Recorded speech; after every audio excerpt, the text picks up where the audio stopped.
प्रदेश में कल एक बहुत बड़ा घटनाक्रम हुआ। भारतीय जनता पार्टी छोड़कर कैबिनेट मंत्री यशपाल आर्य जी वापसी कांग्रेस में आए, साथ में उनके पुत्र भी भाजपा से कांग्रेस में आए हैं।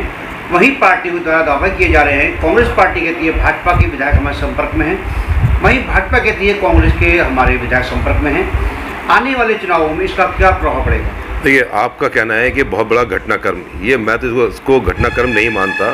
ये तो जो राजनीति, ये हमारी जो राष्ट्रीय दल दो जहां राजनीति करते हैं इस प्रदेश में, बेड़ा गर्क करने का हाथ इन दोनों पार्टियों का ही है और इनका प्रदेश के हित में ना सोचते हैं। अब चुनाव नज़दीक है तो चुनाव नज़दीक में इधर का उधर, उधर की इधर की जो राजनीति कर रहे हैं कि आज यहाँ पर और कल वहाँ पर, इनको किस मुंह से ये वोट मांगते हैं ये नेता, ये समझ में नहीं आता कि पहले आप आज इस पार्टी में हो तो उस पार्टी को बुरा कह के वोट मांगते हो और उस आधार पे जीत के आते हो।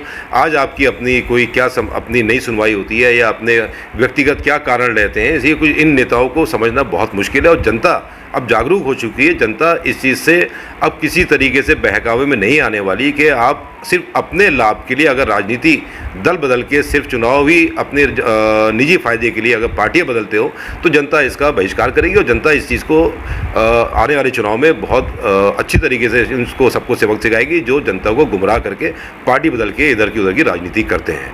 वहीं बात की जाए तो कांग्रेस में वापसी को लेकर सरिता आर्य जी, हेम आर्य, ऐसे कई कांग्रेसी सीनियर लीडर हैं जिन्होंने अपना आक्रोश व्यक्त किया है और यहाँ तक कि पार्टी छोड़ने की धमकी भी दी है। देखिए, वो तो हर पार्टी में उन नेताओं को अपना अधिकार है कि जो आदमी अगर पार्टी में लगन के साथ में और अपने पूरे 5 साल अपने विधानसभा में जो मेहनत करता है या जनता के काम करता है तो उसको आस होती है कि चुनाव हम लड़ेंगे और टिकट मिलेगा और दावेदारी होती है उनकी और उसी दावेदारी के तहत वो अपने क्षेत्र में मेहनत भी करते हैं। अब अचानक अगर उनके अगर टिकट काटे जाएं और इस तरीके से अगर लोगों को दल बदलू लोगों को अगर टिकट दिया जाता है तो जायज़ बात है उनकी कि हमने 5 साल हम काम करें, जनता के बीच में हम बैठ के बात करें और अचानक आके चेहरा बदल दिया जाए तो उनकी मांग जायज़ है, उनकी नाराज़गी भी जायज़ है। इस तरह इन राजनीतिक पार्टियों को सोचना चाहिए कि जो जनता के बीच में रह के काम करता है तो उनका अधिकार पहले है। ये तो बाकी उन पार्टियों का फैसला है किसको टिकट देती हैं, लेकिन आपने मुझसे पूछा तो मैं तो यही कहूँगा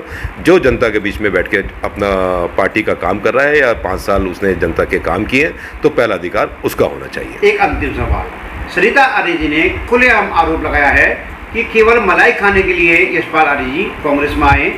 पहले भाजपा में मलाई खाने गए थे, अब कांग्रेस में मलाई खाने आ गए। अब ये उनका किस हक से उन्होंने कहा है ये वो जानती हैं या उनकी पार्टी किस अधिकार से उनको लेकर आई ये उनकी पार्टी जानती है। इसमें तो मैं कोई टिप्पणी करना नहीं चाहूँगा।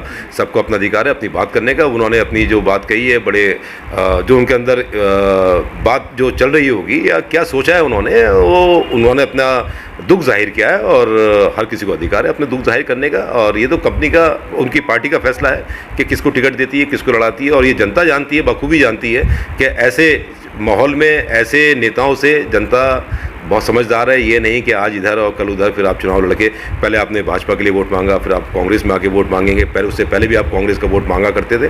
तो कहीं तो आपको रहना पड़ेगा। अगर ये इससे तो ये साफ जाहिर होता है कि ये अपनी निजी स्वार्थ की राजनीति है, ना कि जनता की या प्रदेश के भला की राजनीति। मैं इसको नहीं मानता।